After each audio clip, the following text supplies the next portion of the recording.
You can't say CIA liked or disliked something. It's got to be certain people or certain groups that might not have. And I'm sure there were people, case officers and division chiefs and other senior officers, who probably didn't like the president. And why not? He was doing things that they didn't like, so they didn't like him. Just a month after taking over the White House, John Kennedy and younger brother Robert, U.S. Attorney General, give the CIA full power to get rid of Fidel Castro. Sam Halpern is put in charge of Operation Mongoose. Between the failed landing at the Bay of Pigs in 1961 and John Kennedy's assassination 2 years later, Castro escapes 8 assassination attempts, all organized by the CIA. Kennedy asked for options on Cuba, and the Joint Chiefs of Staff actually proposed to kill Americans in a covert operation that would be made to appear to be a Cuban attack on U.S. soil as an excuse for going to war against Cuba. And this was properly refused. The CIA at that time was trying to find ways to deal with Castro. And whether it was 8 or 80 attempts to assassinate Castro or blow up his cigar or something like that. I mean, ridiculous things. Planting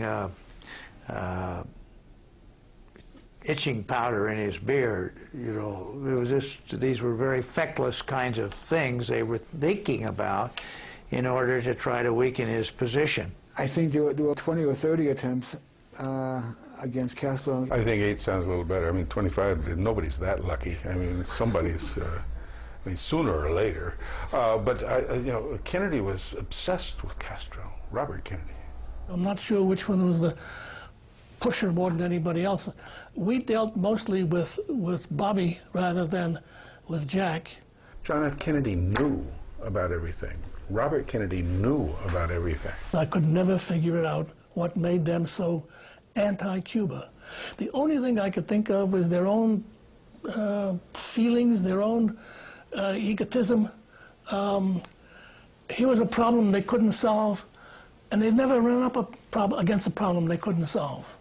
They were always on top of everything, and this one they were not. And there was no way they were going to be on top of it.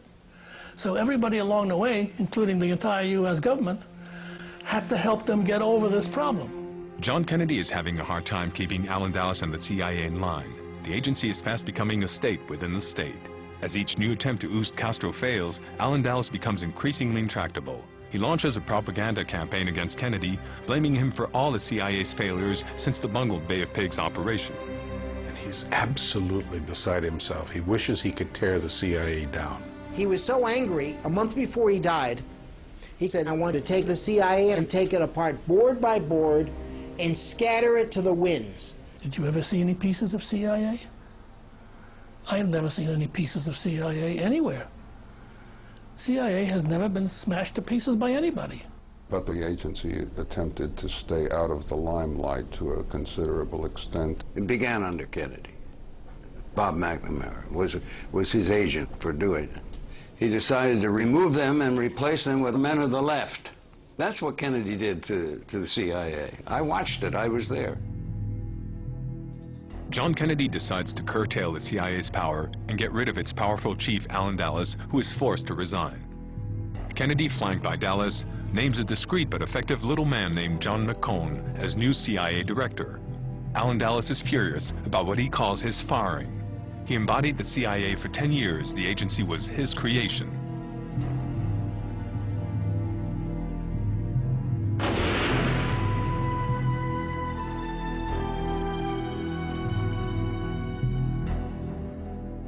The day after John Kennedy was killed, his brother Bobby rushes to see new CIA Director John McCone with a single question. Did the CIA kill my brother?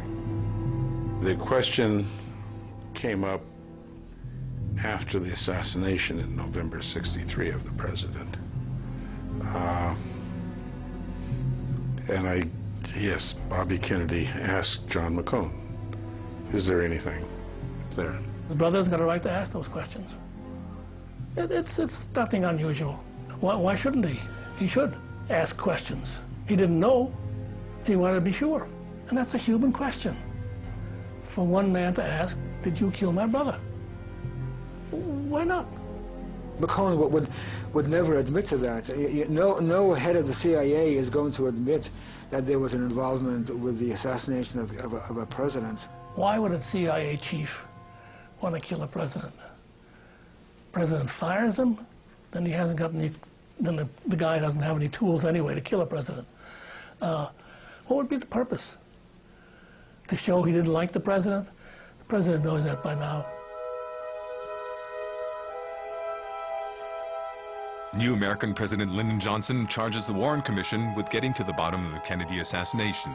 Oddly enough, the investigation is handed to Allen Dulles, even though the two hated each other and Kennedy had stripped him of his post. Dulles has his visit to Dallas filmed. Charles Cabell, Dallas deputy director at the CIA and brother of the mayor of Dallas, assists in the investigation. A few months later, Judge Warren releases his conclusions in the presence of Lyndon Johnson. There was no assassination plot. Lee Harvey Oswald acted alone.